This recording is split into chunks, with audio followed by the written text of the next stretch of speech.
നിങ്ങൾ ശ്രമിച്ചു നോക്കൂ. തീർച്ചയായിട്ടും നിങ്ങളുടെ വീട്ടിലേക്ക് ആവശ്യമുള്ള കുറച്ച് സാധനമെങ്കിലും വിഷരഹിതമായ പച്ചക്കറി നിങ്ങൾക്ക് വീട്ടിലേക്ക് ലഭിക്കും.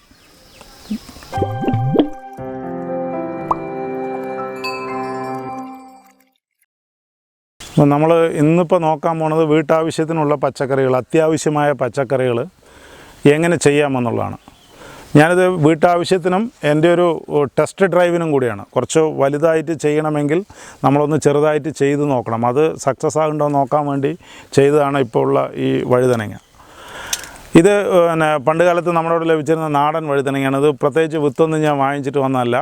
പിന്നെ വീട്ടിൽ വാങ്ങിച്ചിട്ട് വന്ന, ചന്തയിൽ നിന്ന് വാങ്ങിച്ചിട്ട് വന്ന ഒരു പഴുത്ത വഴുതനങ്ങനെ എടുത്ത് വിത്തുണ്ടാക്കി പാകി അതിൽ നിന്നെടുത്ത വഴുതനങ്ങ തൈയാണ് ഇത്. ഏകദേശം ഈ തൈ നട്ടത് പാകി 30 ദിവസം കഴിഞ്ഞിട്ടാണ് ഈ തൈ നട്ടത്. ഏപ്രിൽ 24, 25 തീയതികളിലാണ് ഈ തൈ നട്ടത്. അപ്പം തന്നെ അതിന് 30 ദിവസത്തെ പ്രായമുണ്ടായിരുന്നു.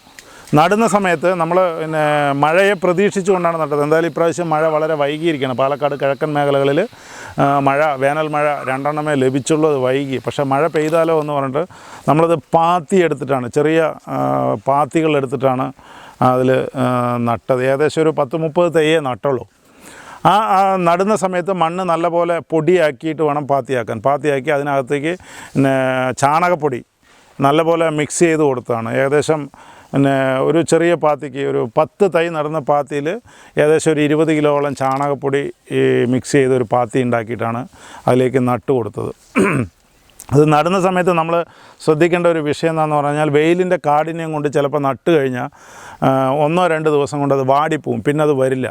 അപ്പോൾ എന്ത് ചെയ്യുമെന്ന് പറഞ്ഞു കഴിഞ്ഞാൽ, ചെറിയൊരു ഇല കൊണ്ടോ മറ്റോ ഒരു മറ ഉണ്ടാക്കി കൊടുക്കണം. അതിന് നനയ്ക്ക് ഒരു 2-3 ദിവസം, ആ 2-3 ദിവസം മറയുണ്ടാക്കി കൊടുത്തു കഴിഞ്ഞാൽ ചെടി ഒന്ന് പിടിച്ച് കിട്ടും, വേര് പിടിച്ച് കിട്ടും. വേര് പിടിച്ച് കഴിഞ്ഞാൽ പിന്നെ പ്രശ്നമില്ല, പിന്നെ നന കൊടുത്താൽ മതി. ഈ ചെടി നട്ട് കഴിഞ്ഞാൽ നിങ്ങൾ ആദ്യത്തെ 2-3 ദിവസം തീർച്ചയായിട്ടും രാവിലെ ഒരു 10 മണിക്കും ഉച്ചയ്ക്ക് ശേഷം ഒരു 3-3:30 ഉള്ളിൽ നല്ല നന കൊടുക്കണം. നല്ല നന കൊടുത്താലേ ഇത് ആ ചൂടിനെ അതിജീവിക്കുള്ളൂ. അങ്ങനെ അതിജീവിച്ച് വന്നാണ് ഇപ്പോൾ കാണുന്ന ഈ വഴുതന ചെടി. ഏകദേശം 30-32ഓളം ചെടിയിൽ നിന്ന് 24-ാം തീയതി നട്ടാണ്. ഏകദേശം 31-ാം ദിവസമാണ് പറിച്ച് നട്ടത്. ഇന്നിപ്പോൾ മെയ് ലാസ്റ്റ് ആയിക്കൊണ്ടിരിക്കുന്നു. ഇതിനകത്ത് തന്നെ ഇപ്പോൾ 6 കിലോയോളം ഇത് നമ്മൾ പറിച്ചു കഴിഞ്ഞു, കായ് പറിച്ചു കഴിഞ്ഞു. 2-3 വീട്ടിലേക്ക് ആവശ്യമായ വഴുതനങ്ങ നമ്മളതിൽ നിന്ന് ആഴ്ചയിൽ 2 ദിവസം കൂടുമ്പോൾ ഇതിൽ നിന്ന് പറിക്കുന്നുണ്ട്. ഇതിൽ വരാൻ സാധ്യതയുള്ള നമ്മൾ ആദ്യം വളപ്രയോഗം എന്ന് പറയുന്നത് പ്രത്യേകിച്ച് ഒന്നും ചെയ്തിട്ടില്ല. പിന്നെ സൂഡോമോണിസ് ഒന്ന് പൊടി വാങ്ങാൻ കിട്ടും, 1 കിലോ നമ്മൾ അഗ്രികൾച്ചർ ഷോപ്പുകളിൽ വാങ്ങാൻ കിട്ടും. സൂഡോമോണിസ് മാത്രം ഇടയിലൊന്ന് ഇങ്ങനെ തൂവിച്ച് കൊടുക്കേണ്ട. എന്തെങ്കിലും രോഗം വരുന്നുണ്ടെങ്കിൽ, ബാക്ടീരിയ ഉണ്ടെങ്കിൽ സൂഡോമോണിസ് തെളിച്ച് കൊടുത്താൽ, അല്ലെങ്കിൽ പഞ്ചഗവ്യം ഉണ്ടാക്കി തെളിച്ച് കൊടുത്താലും പിന്നെ ഈ രോഗങ്ങൾ വരില്ല. ചെടികൾക്ക് രോഗങ്ങൾ വരാതിരിക്കാൻ 2 മാർഗ്ഗങ്ങളാണ്. പഞ്ചഗവ്യം ചെറിയ തോതിൽ ഉണ്ടാക്കുന്നത് ബുദ്ധിമുട്ടായതുകൊണ്ട് നമ്മൾ സൂഡോമോണിസാണ് ഇതിന് ഉപയോഗിച്ചത്. സൂഡോമോണിസ് വാങ്ങിച്ച് നട്ട് ഒരു 15 ദിവസം കഴിഞ്ഞ ശേഷം സൂഡോമോണിസ് വെറുതെ ചെടിൻ്റെ ചുവട്ടിലേക്കൊന്ന് തൂവി കൊടുക്കുകയാണ് ആകെ ഇതിൽ ചെയ്തിട്ടുള്ള ഒരു പ്രയോഗം. പിന്നെന്താണെന്ന് പറഞ്ഞു കഴിഞ്ഞാൽ, പച്ചവളം, അന്നനാട് ഉപയോഗിക്കുന്ന പച്ചവളം ഒരു 10 ദിവസം കൂടുമ്പോൾ വെള്ളത്തിൽ നല്ലപോലെ നേർപ്പിച്ച് കലക്കിയ ശേഷം തെളിച്ച് കൊടുക്കലാണ്. നിങ്ങളത് നോക്കിയാൽ കാണാം, അതിനകത്ത് ആ വളത്തിൻ്റെ ഇത് പറ്റി പിടിച്ചിരിക്കുന്നത് കാണും. അത് തെളിച്ച് കൊടുക്കുകയാണ് ചെയ്തത്. ഇതിപ്പോൾ ഈ വഴുതനയ്ക്ക് മെയിനായിട്ട് വരുന്ന, അല്ലെങ്കിൽ മുഖ്യമായിട്ട് വരുന്ന ഒരു രോഗം ഇല്ലെങ്കിൽ കീടങ്ങളുടെ ആക്രമണമാണ്. ഇതെങ്ങനെ വരുമെന്ന് ചോദിച്ചു കഴിഞ്ഞാൽ, ഒരുതരം ഈച്ചയുണ്ട്. ഈ ഈച്ച വന്നിട്ട് ഇതിൻ്റെ ഇളം തണ്ടാകുന്ന സമയത്ത് അതിനകത്ത് കുത്തി മുട്ടയിടും. അത് ഈ തണ്ടിനകത്തുകൂടെ കയറി തണ്ട് ഒരു ഭാഗം തന്നെ ഒടിഞ്ഞു കളയും, അല്ലെങ്കിൽ ആ ചെടി അങ്ങനെ മൊത്തം വാടിപ്പോവും.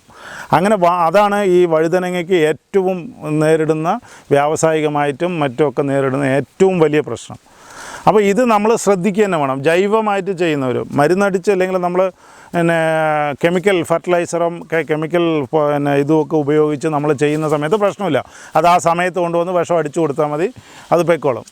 അല്ലാതെ ചെയ്യുന്നവർ ചെടിയെ വളരെ ശ്രദ്ധാപൂർവ്വം നോക്കണം. 1-2 കാണുമ്പോൾ തന്നെ അതിനെ പൊട്ടിച്ച് കളയുകയും വേപ്പില എമർഷൻ ഇപ്പോൾ അത് വാങ്ങാൻ കിട്ടും, നമുക്ക് വേപ്പില എമർഷനൊക്കെ വാങ്ങാൻ കിട്ടും. അല്ലെങ്കിൽ നമ്മുടെ പരിസരത്ത് എവിടെയെങ്കിലും വേപ്പിൻ്റെ മരം ഉണ്ടെങ്കിൽ നല്ലപോലെ ഒരു കൊത്ത് പൊട്ടിച്ചിട്ട് പിന്നെ വെള്ളത്തിലിടുക. ഒരു 2-3 ലിറ്റർ വെള്ളത്തിൽ ഒരു പിടി വേപ്പിൻ്റെ ഇല ഇട്ട് ഒരു 2 ദിവസം വെച്ച് കഴിഞ്ഞാൽ ഇതിൻ്റെ ആ കശപ്പ് അല്ലെങ്കിൽ ആ കയ്പ്പ് ഉള്ള സാധനം വെള്ളത്തിലേക്ക് ഇറങ്ങും. അതിനെ എടുത്തിട്ട് പിന്നെ ഇത്തിരി വെളുത്തുള്ളി കൂടെ ചതച്ച് ചേർത്തിട്ട് സ്പ്രേ ചെയ്ത് കൊടുത്തു കഴിഞ്ഞാൽ ആ പിന്നെ കീട നിയന്ത്രണത്തെ ഒരളവിന് നിയന്ത്രിക്കാൻ സാധിക്കും. പക്ഷേ വളരെ സൂക്ഷ്മമായിട്ട് നമ്മൾ ആ ചെടിയെ നിരീക്ഷിക്കണം. അപ്പോൾ വീട്ടാവശ്യത്തിന് ചെയ്യുമ്പോൾ ഒരു 10-12 ചെടി ഉണ്ടെങ്കിൽ പിന്നെ വീട്ടാവശ്യത്തിന് ചെയ്യാം. പിന്നെ ഈ വഴുതനങ്ങയുടെ, ഈ ബ്ലൂ കളർ ഉണ്ട വഴുതനങ്ങയുടെ, തമിഴിൽ കത്തിരിക്ക എന്ന് പറയും, ഇതിൻ്റെ പ്രത്യേകത എന്താണെന്ന് പറഞ്ഞു കഴിഞ്ഞാൽ 7 മാസം വരയ്ക്കും ഇത് പ്രൊഡക്ഷൻ തരും. ഏകദേശം ഒരു കുറ്റിച്ചെടിയാണ് ഈ സാധനം. 7 മാസം തുടർന്ന് പ്രൊഡക്ഷൻ തരും. നമ്മളിത് കായ്ക്കാൻ തുടങ്ങിക്കഴിഞ്ഞാൽ പിന്നെ 7 മാസത്തിലേക്ക് നിങ്ങൾക്ക് ഈ 10 ചെടി മതി. 10 ചെടി ഉണ്ടെങ്കിൽ 2 വീട്ടിലേക്ക് ആവശ്യമുള്ള കായ്കറികൾ അതിന് കിട്ടിക്കൊണ്ടിരിക്കും. അതിന് വളപ്രയോഗം ഒന്നേ ചെയ്യേണ്ടുള്ളൂ. പച്ചവളം വെള്ളത്തിൽ കലക്കുക, ഈ സാധനം പിന്നെ ചുവട്ടിലേക്ക് ഒഴിച്ചു കൊടുക്കുക, ചുവട്ടിൽ മണ്ണിളക്കുക, വേരിളകാത്ത ലെവലിൽ മണ്ണിളക്കി ഒഴിച്ചു കൊടുത്തു കഴിഞ്ഞാൽ അത് അതിൻ്റെ പാട്ടിന് വന്നോളും.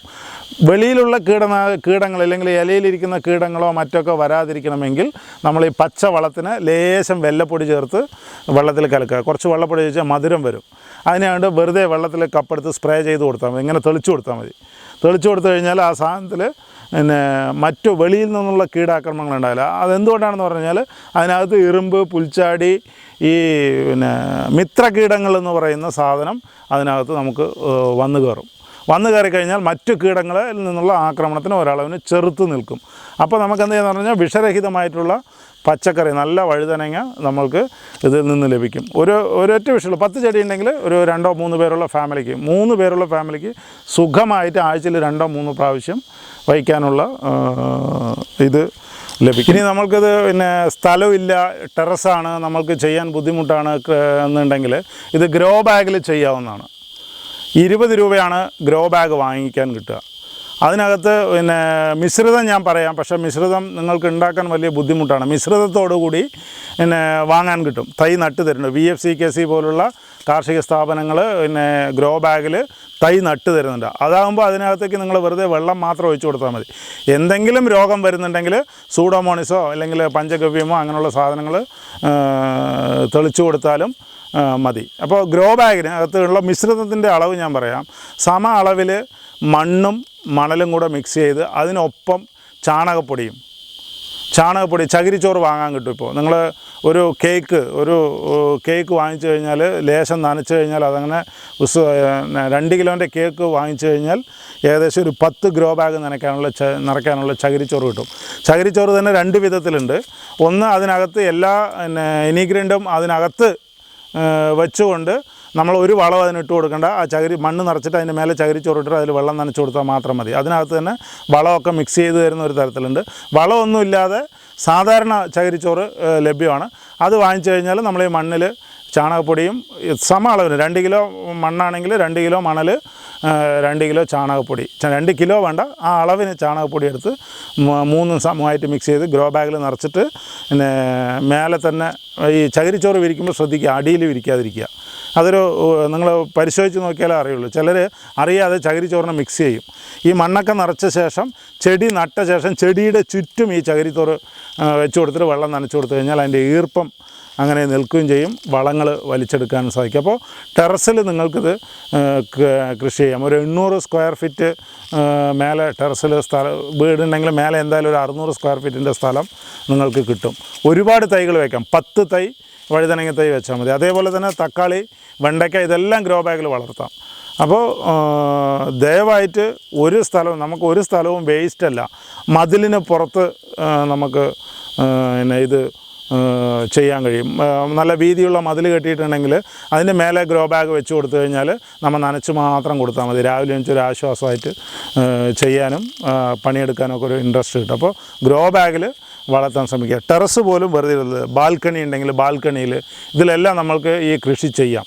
എന്തായാലും ഇങ്ങനെയുള്ള കൃഷി ചെയ്യാൻ ശ്രമിക്കുക. നിങ്ങൾ ശ്രമിക്കുമ്പോൾ ഓട്ടോമാറ്റിക്കായിട്ട് നിങ്ങളതിനോട് താല്പര്യം. ഈ കൃഷിക്ക് അങ്ങനെ ഒരു കുഴപ്പമുണ്ട്. നമ്മൾ ചിലപ്പോൾ ക്ലാസ് എടുക്കാൻ പോയി കഴിഞ്ഞാൽ പറയും ഇത് മയക്കുമരുന്നിന് അടിമയാകുന്ന മാതിരിയാണ്. കൃഷി ചെയ്ത് ശീലിച്ച് കഴിഞ്ഞാൽ ഓട്ടോമാറ്റിക്കായിട്ട് നമ്മൾ അതുമായിട്ട് പൊരുത്തപ്പെട്ട് പോകും. അത് ചെയ്യാൻ ശ്രമിക്കാത്തതാണ് ഒരു വലിയ നമ്മുടെ കുറവായിട്ട് നമ്മൾ കാണുന്നത്. നിങ്ങൾ ശ്രമിച്ചു നോക്കൂ, തീർച്ചയായിട്ടും നിങ്ങളുടെ വീട്ടിലേക്ക് ആവശ്യമുള്ള കുറച്ച് സാധനമെങ്കിലും വിഷരഹിതമായ പച്ചക്കറി നിങ്ങൾക്ക് വീട്ടിലേക്ക് ലഭിക്കും.